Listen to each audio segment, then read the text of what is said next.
Hello hi friends, இன்றைக்கி நான் ஒரு புது ரெசிபியோடு வந்திருக்கேன் ஃப்ரெண்ட்ஸ். பார்க்கலாமா என்ன தேவைப்படுதுன்னு சொல்லிவிட்டு.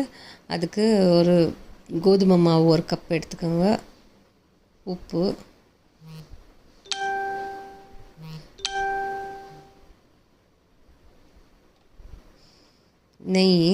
நெய் வந்து நான் 1 டேபிள் ஸ்பூன் அளவுக்கு போட்டிருக்கேன். உங்களுக்கு நெய் பிடிச்சிருந்துச்சுன்னா 2 டேபிள் ஸ்பூன் கூட போட்டுக்கலாம் நீங்கள். ஸோ இது 3 போட்டு நல்லா கலந்துட்டு அதுக்கப்புறம் தண்ணி ஊற்றி கொஞ்சம் கொஞ்சமாக தண்ணி ஊற்றி பிசைஞ்சிக்கோங்க. இந்த மாதிரி பிசைஞ்சிடுங்க. இந்த மாதிரி பிசைஞ்சிடுது ஒரு சப்பாத்தி மாவு பதத்துக்கு பிசைஞ்சி எடுத்து ஒரு 10 நிமிஷம் வச்சுடுங்க. அதுக்கப்புறமா பூர்ணம் இருக்கு இல்லையா, ஒவ்வொட்டோட பூர்ணம் எடுத்துகிட்டு அந்த பூர்ணத்தை வந்து ரவுண்டாக பண்ணி எடுத்து வச்சுக்கோங்க. அது கூட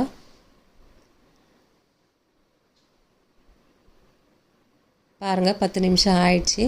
சப்பாத்தி மாதிரி எடுத்துகிட்டு இதை வந்து சின்ன சின்ன உண்டைங்களாக பண்ணிவிட்டு